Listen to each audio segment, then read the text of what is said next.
Steve, I want you to know that my dad, when I was a kid, told me that no matter what happened, no matter where I went, no matter what situation I was in my life, that he had my back.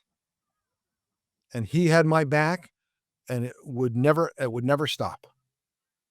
And I want you to know right here and now that I say the same thing to you. No matter what, no matter where, or no matter when, I have your back.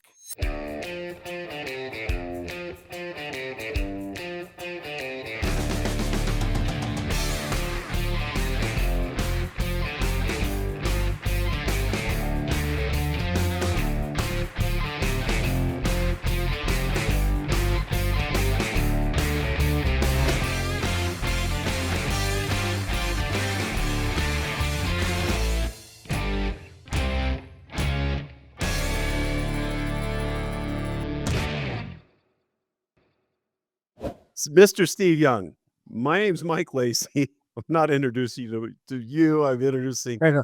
to Nice to our meet you, to Mike. our 3 fans. Yeah, nice to meet you, Steve.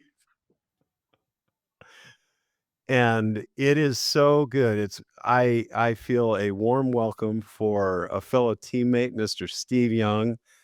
Um, Most of the people that watch our podcast are BYU fans, and so you probably don't need much of an introduction, but thank you for being with us, Steve. Bet. I'm glad to do it. I think everybody's finding new venues to try to pay it forward. What wisdom do I have to kind of make life better for somebody? And I think that's what you're doing with Beyond the Game. You're just trying to fill a little bit of a void, and see if you can't make a difference. And I appreciate that. That's why you asked me to come on. I'm like, bro, I don't know what you're doing, but I'm doing it with you. So I'm good to go.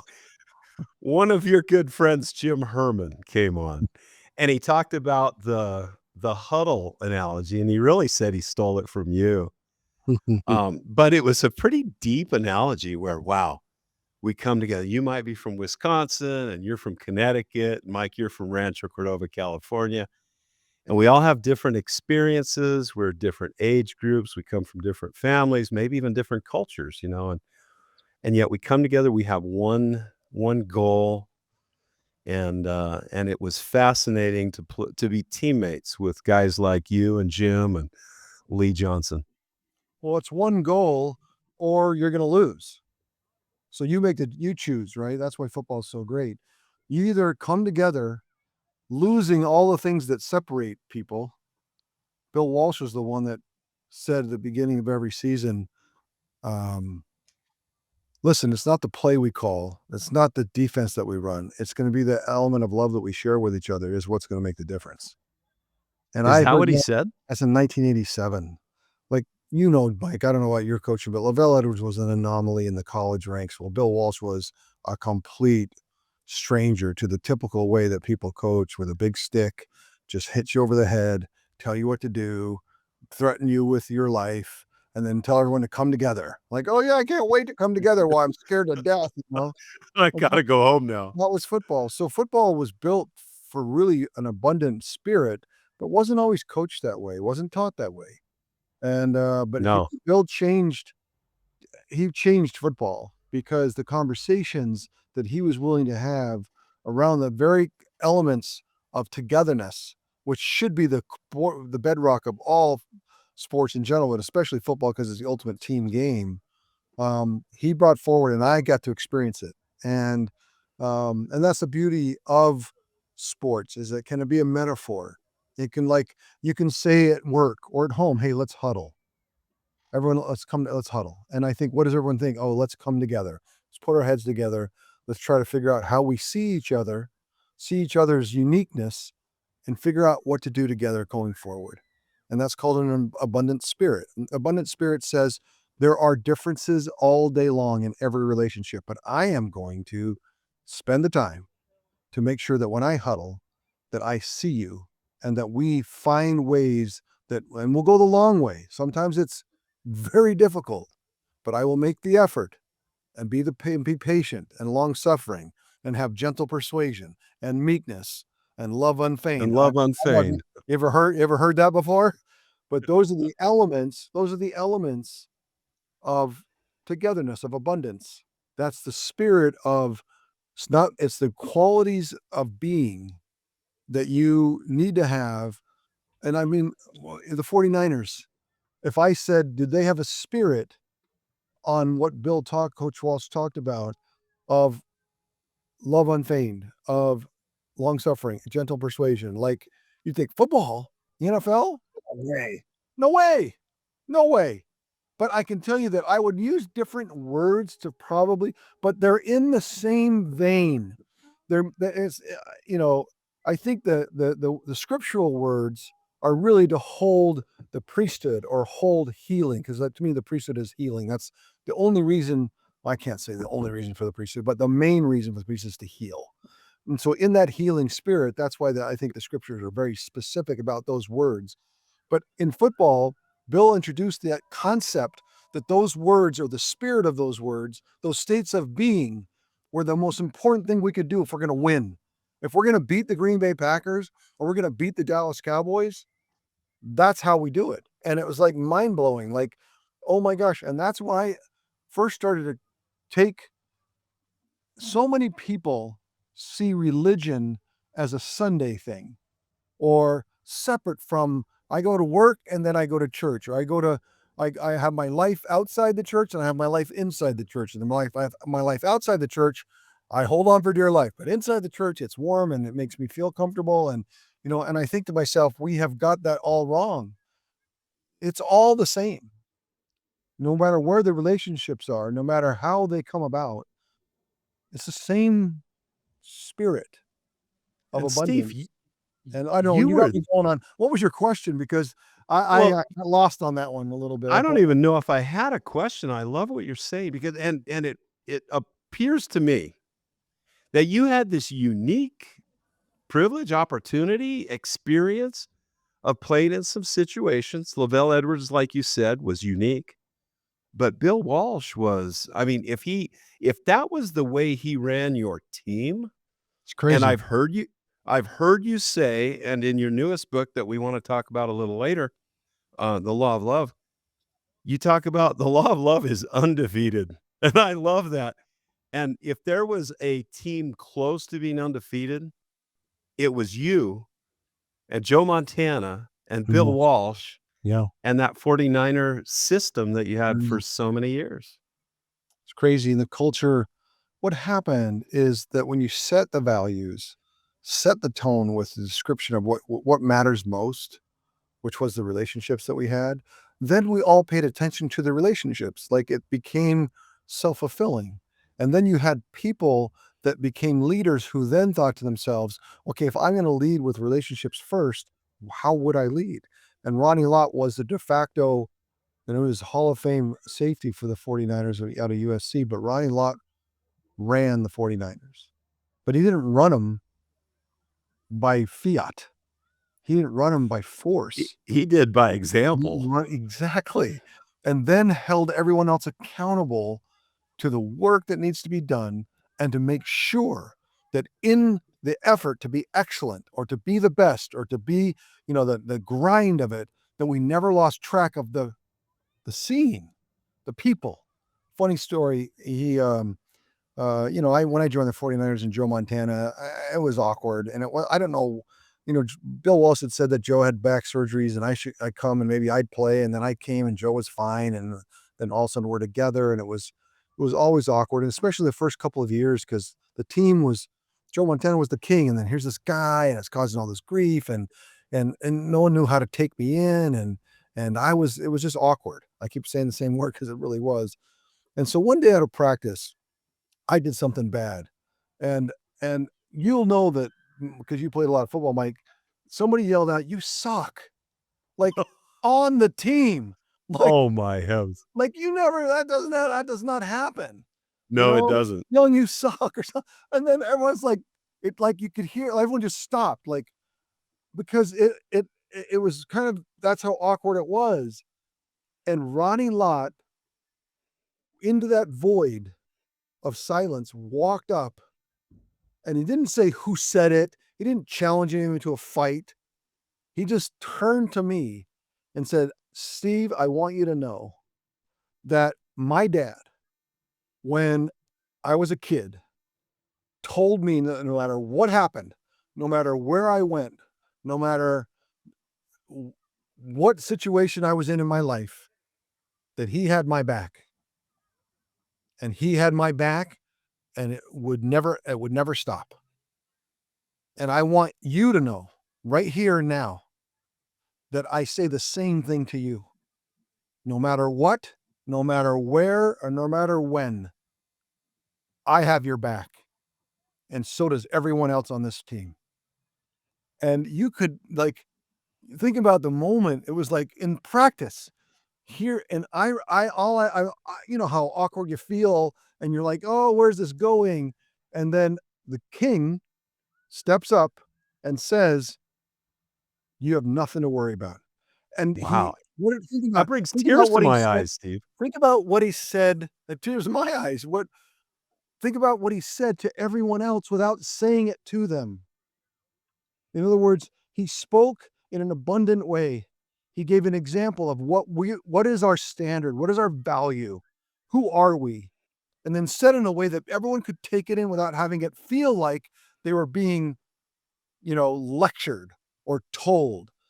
He did it as an invitation, right? This is who we are. And it did it as an invitation, and everyone's going to walk in and say, "I'm in for that." And my life changed there, especially with my career with the 49ers, because every day forward, it wasn't as awkward. It was different. And because of that, I had a space that I could go and see how good I could get. And I didn't have to, be on eggshells. And I just remember how impactful that was. And and how athletic, how he handled it and what he did was so like perfect, like Solomon, you know what I mean? Like you hear about Solomon or the Savior. Like literally, if you think about the Savior's always like the Christus statue in the temple, when the hands are out, inviting, and my hand, I guess my hands are out, palm up as an invitation, always. That's how I speak. That's how I live. I'm always inviting. Now, that doesn't mean that there's not rigorous and difficult and challenges and everything else, but at its core, my stance is I'm in a place of invitation. And I think that Ronnie took a situation that was super difficult and could have devolved and created an environment of abundance. And I think that's art of, you know, Christian love is all I can It's say about changing that. Christian love, but it's changing a culture too. Or, most of us football players, we're rough and tough and tumble, and Right. but Bill Walsh had built this culture into which Ronnie Lott could say that, and then the team follows suit. And what a beautiful change for Oh, you oh, and for the team. you think I remember that? Do you think I ever forgot that moment the rest of my life? And I think that's the power in when we talk about when you're values based or the power is in finding in the moment that within the challenge, within the stress, within the anxiety, within all the things that happen on the football field, happen, in life, in every relationship, is to have the wherewithal to take a deep breath and find the abundance, at least the intent, because there's always someone on the other side and you can't control them, but you can control you. You can control your intent. You can control the values that you live by and that you are going to exude in every relationship every day. And that's why I speak to Ronnie Lott because he did something in a way miraculous, right? A very, very difficult, awkward, and inflammatory situation, and just brought wisdom and abundance. That's hard to do. And But the and for only way he people could who do that, Michael, the only way he could do that was that he lived that way. In other words, you don't just all of a sudden come up with that. You have to, that's integrity. yeah, you have to live that way. And as saints, if most of you people, most of your fans here that listen are Latter-day Saints and call ourselves Latter-day Saints, a saint is someone who lives that way, prepared for the abundance in every relationship, on the street, at work, at home, on the field, with always a stance of invitation. And it's funny how I can give an example on the football field. I can give you examples in business. I can give you examples, but I can give you 1,000 examples in every one of those venues of the opposite, of just seeing a situation and doing the exact wrong thing, right? Let me set the stage there, because there are opportunities for each of us during life to become bitter, to become frustrated, Whew. you know? Yeah, if Ronnie said, "Who Stand in said line, that?" Mike. Stand in line. Exactly. No, and I've been there, and you're tempted to, "I hate that guy," or, what if Ronnie Lott instead said, "Who said that?" Right, and want to And called him out. go attack him, berate him, or opposite, let it just sit as this. Yeah. Yeah, you Yeah, do you suck. suck, young. Like, But or Steve amen, amen. Steve, think about it though. I mean, I look at the progress or lack thereof on other, people on the practice field, on the football field, who are currently pros, and it leads me to another thing that ends up becoming this term that you bring up of abundance. But let me verify. You in your book, and my son Luke loved, and we loved all of us loved your Behind the Spiral and Now the Law of Love that you wrote.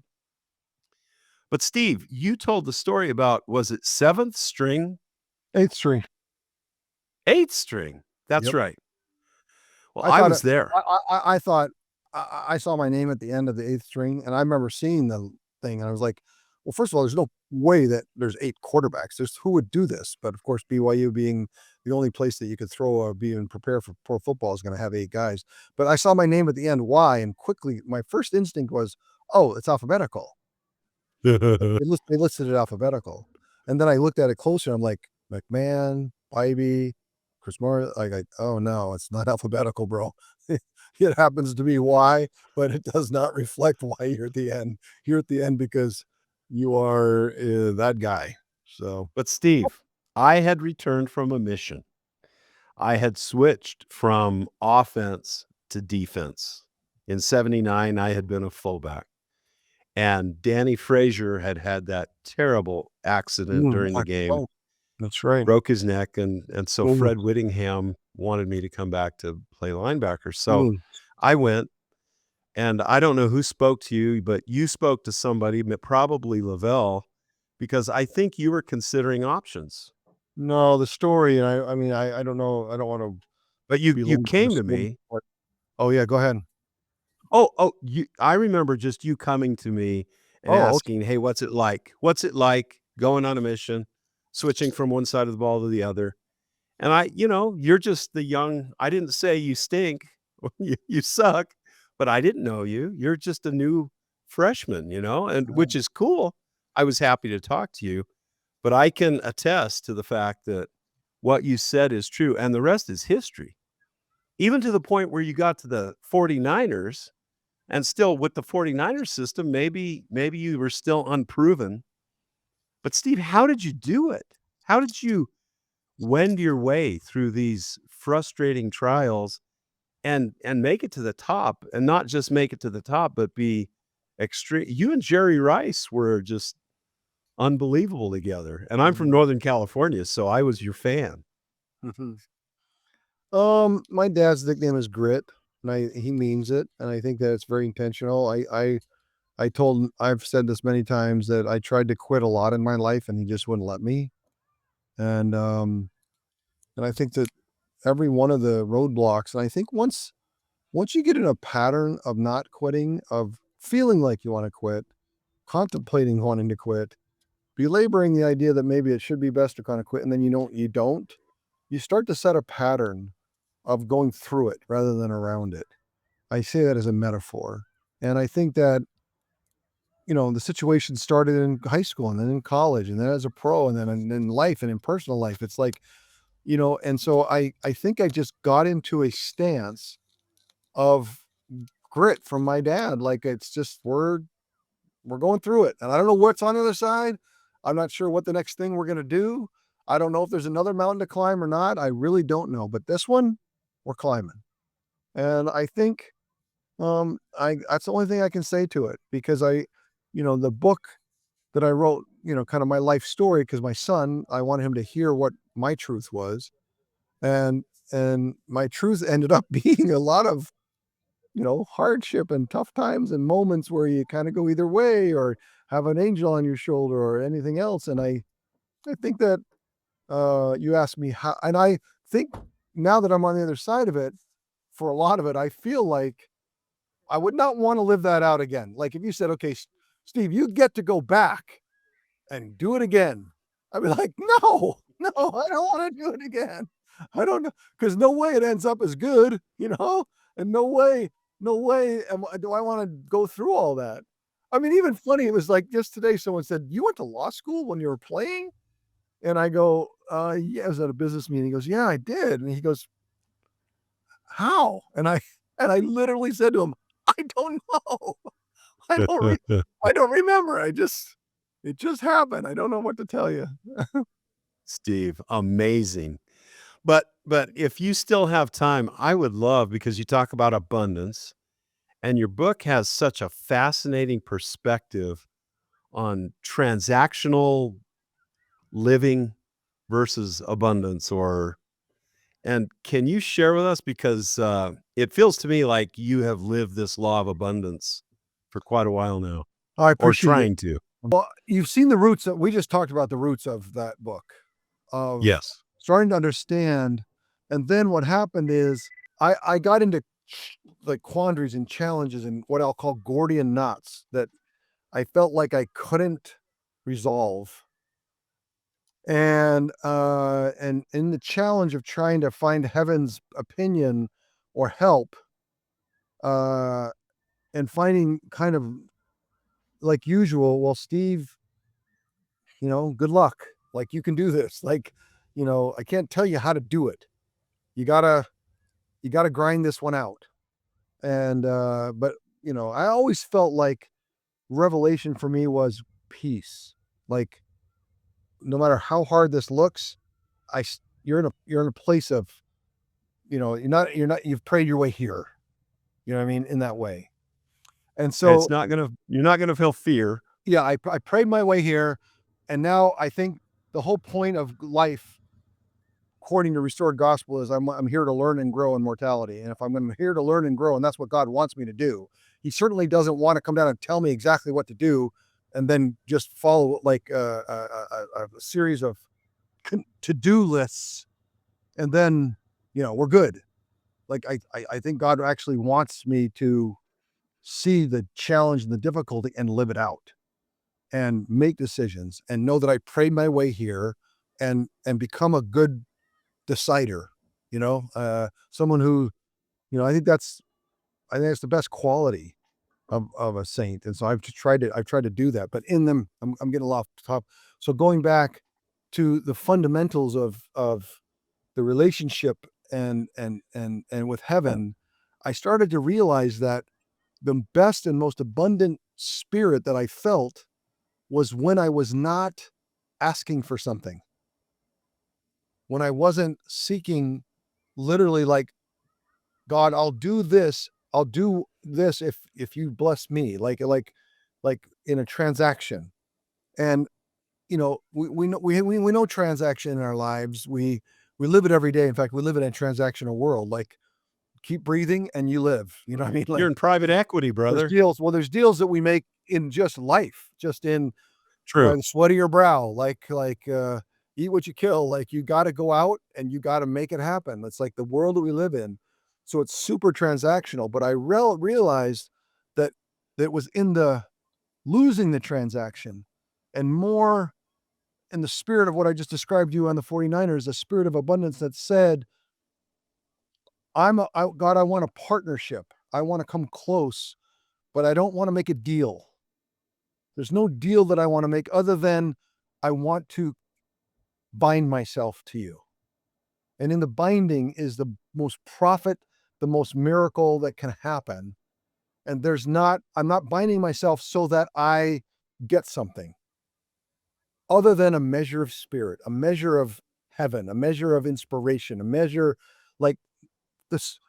Being close is proximity to creation, to creative, to all the power and glory of God. I just want I don't want to make a deal because I didn't find myself inspired when I made those kind of deals with heaven.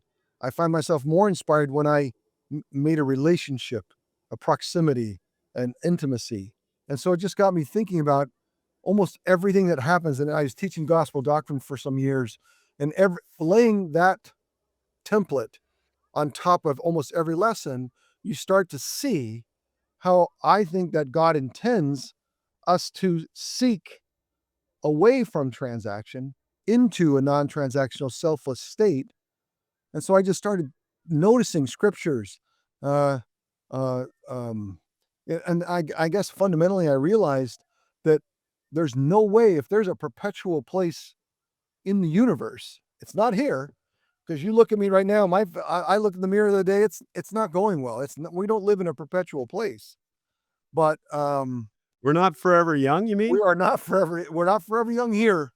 But if there is a place in the universe where there is perpetuity, where there is forever, where there is a state of uh, uh, what I'll call syntropy, right? Because entropy is like the word we live in here, Devolving. devolving. But is there a place of syntropy where there's perpetuity? Mm. And perpetuity cannot exist with self-interest, because self-interest rots. Inevitably, no matter how sacred and wonderful you make it, it will rot. And so I got thinking about, like, if we're going to have places of perpetuity, heaven, Zion, celestial being, like anything that we've talked about, where and we believe this as Latter-day Saints, that there is a place of perpetuity that our spirits are from, our durable spirits that's inside of us that's not from this place. And so I thought, my gosh, if my durable spirit's going back to a place of perpetuity, what governs it? I know it governs here, because we live it out. Gravity governs here, entropy governs here, transaction governs. And I said, Sure. if I allow that to govern my life, I'm not going to be ready for anything that's perpetual. It'll end. It'll Yes. end. But what about the restoration that is perpetual? And I started to look for verbiage of perpetuity, and I realized that that living in transaction, God will speak in transaction as a preparation, because it makes sense to you. I always talk about two trips up the mountain with Moses. The first trip he gave the law of love. The second trip he gave the law of obedience and transaction. And that makes much more sense to humans because we live in this space, right? It's rational. Your content is spot on, so I appreciate that. I wanted to ask one question that's parallel with what you asked, because at first it's gonna sound, almost, not parallel, but you were a quarterback. Quarterback's a special position in football. It's almost like the guys who shoot three-pointers in basketball. Coaches have to deal with them in special ways. And remember the movie Horse Whisperer? Oh, sure. All right, well, let's call them quarterback whisperers. And, my first year at BYU, Gifford Nielsen was next to me, played with Mark Wilson, Jim McMahon, Robbie Bosco was just coming up. Each one of you had unique personalities, and your coaches had to be a little bit, I believe, quarterback whisperers. You played with some of the best, including Bill Walsh. Tell me what it took for a good coach to lift a quarterback, your confidence, your capacities, all the training, but isn't there an emotional level, or does that all come from within? Yeah. First of all, you can't go to school and be a quarterback whisperer. I really feel like you have to have played the game. So you've had to sit under center, and even if you did it in college, once you've sensed it and kind of rigor of the job, that really smart people can then take that and become, in fact, I think the better player you are, the worse coach you are. I used to joke about that with Bill Walsh and Mike Holmgren, you know, but there is something about knowing what that position feels like. And then there is the adaptability to the experience that they had to what goes on in quarterbacks' minds and how to figure out a way for them to thrive in a really tough environment and under tough circumstances. And there's a trust factor because you think about every time you drop back to pass, you got to let the ball go, and it's like, I don't know. And you have to have the ability as a coach to be in the moment with a quarterback, to be a mentor and be able to be a friend and confide in, and then be somebody that can say, you know, that won't work. And so there's just very few people in my mind that are really great at it. And but it's a mindset. Quarterback mindset is I keep talking about abundance, or it's an affirmative mindset. It's like you get stuff done, and you get it done by leaning in and studying and practice. And the coaches that were great, LaVell Edwards was somebody that really just, he basically said, I want to throw the ball. It's how we're going to have an advantage, and let's go. Go for it. He was, I mean, for a guy that didn't look like he was like completely fearless, like Evel Knievel, he was actually Evel Knievel on the football field. Like he just was all in on the most risky things. They always say what can happen, you know, there's 2 out of 3 things that can happen when you throw the ball are bad: Well, incompletion, that's the interception. Woody Hayes quote, right? Right. And so LaVell just said, I'm all in on the one thing that can go right. And because of that, you felt fearless. You felt indestructible. I remember I threw 6 interceptions through Georgia. At halftime, I'd thrown 4, I think. It was early in my BYU career. And he was like, you know, trying to find a way to say something that could be positive and fearless, you know? And I just remember feeling like he made me feel like, yeah, you threw 4, but I'm going for it. Like, you know, and there's something about that. Mike Holmgren always made me feel like I wanted to impress him.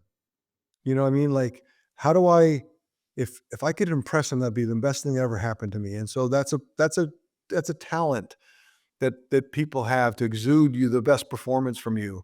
Mike So one Shanahan, Go ahead, well, Mike Mike Shanahan. Shanahan, when I had him at the 49ers, he said something to me that really changed me. He said, Steve, early in our relationship, he said, Steve, most coaches worry about putting too much on the quarterback and making them feel burdened. And then, you know, and I actually don't want to do that. I actually want to flip it on its head. I want you to worry about me. I want you to protect me. I don't want to protect you. You protect me. I am going to call the most aggressive, most the combinations of plays that will give us the most, you know, inordinate opportunity to just expand and just attack. And I want you to protect me. Like if it gets too crazy, I want you to handle it. And I remember feeling so empowered. Like, oh my gosh, he trusts me to protect him. Run his And offense. then I rose up to live to that. And then so many coaches are limiting, and I've just described to you coaches that were limitless and living that out. That doesn't mean it always goes well, but you're going to have a much better opportunity. And quarterbacks are unique, Mike. It almost looks like our friend, co-teammate, Andy Reid is a Mm. similar type guy. It's funny. Andy never played quarterback. Maybe he was No, little, no. but Well, but he he threw that punt, pass, and kick thing, remember? but he was my coach. You know, he was a graduate assistant in '81. That's And right. I'm saying in '80 because he had graduated in '79, the year before, and and now he was a graduate assistant. So LaVell had him coach the JV team, and that was what the sixth, seventh, and eighth string quarterbacks were JV quarterbacks. So I was on the I JV read that team you ran going. the option. he made crazy Andy because I was so good at scout team when we were playing Wyoming the week we played them, showing what the and I Kyle Whittingham to this day remembers getting so frustrated because I was abusing them in the wishbone, like I was just crushing them. And so I was embarrassing the defense. I was embarrassing these guys, and at one point I was running the sidelines on another long, like I just embarrassed him, and Kyle came and just ran me into the fence on the sideline. He said, "Just never come out here again," and and so because of that success, Andy had the wild idea. Well, let's run the wishbone down at UNLV, and I'm like, Coach, I want to recall I'm already like eighth string. Like, let me run the BYU plays at least, like, but he ended up running the wishbone for fun. I don't know. Like, geez, oh And man. you hey, well, I know your time's very limited, so I just wanted to take this a little bit further because as a BYU fan, and we've got hundreds of thousands of people excited. Here we are taping this, between the Oklahoma State comeback and now BYU's going to play UCF.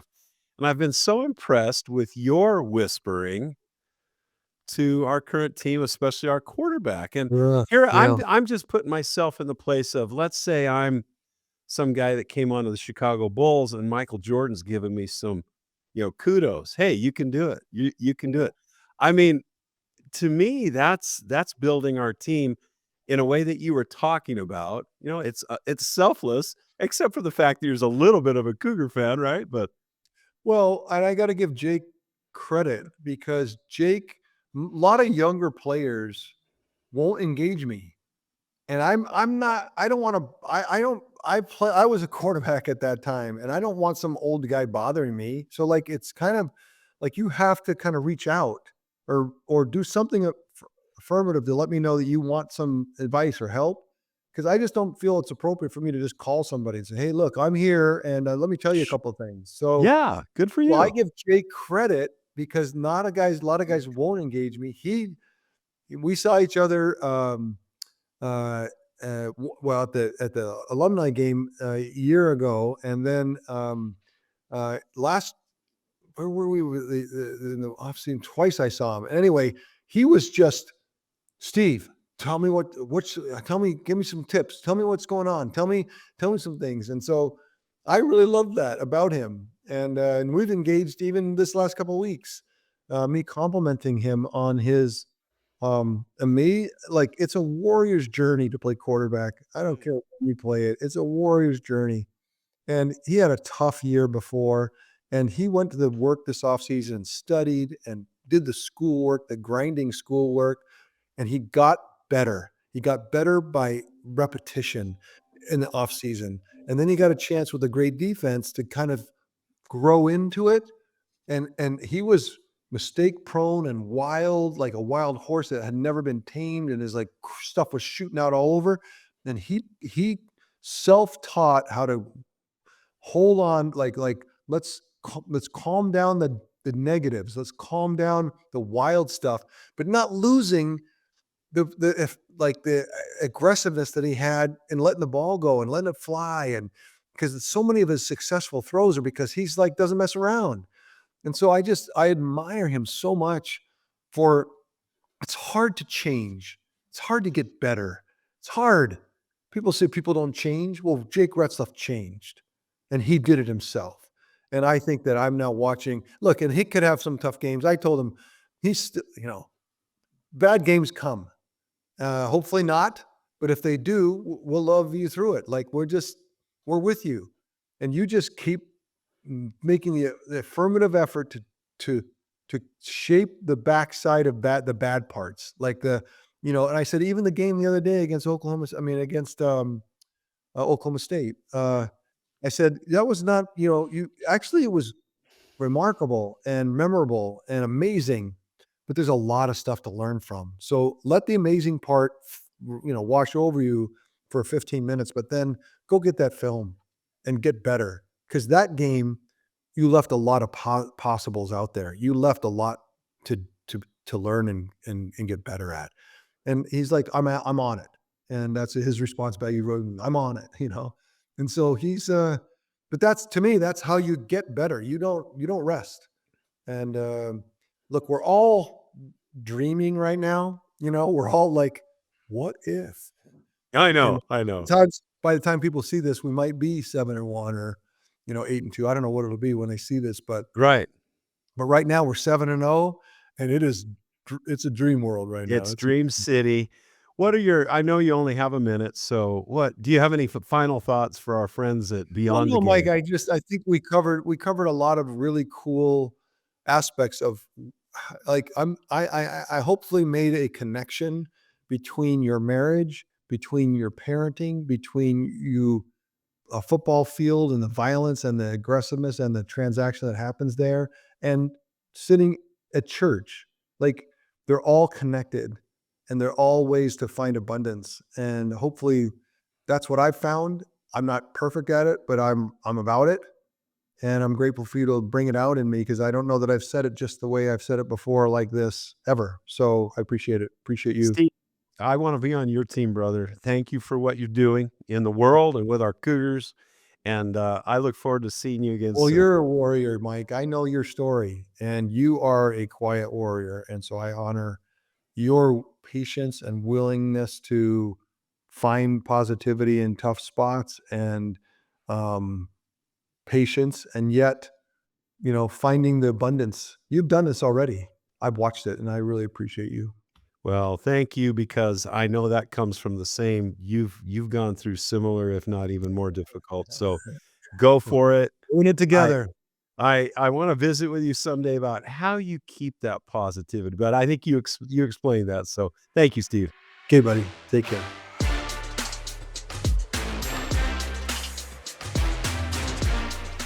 Thank you for watching another episode of Beyond the Game. Remember to click here to subscribe and click here to watch our recent videos. Also, please follow us on social media, and remember, go Cougs.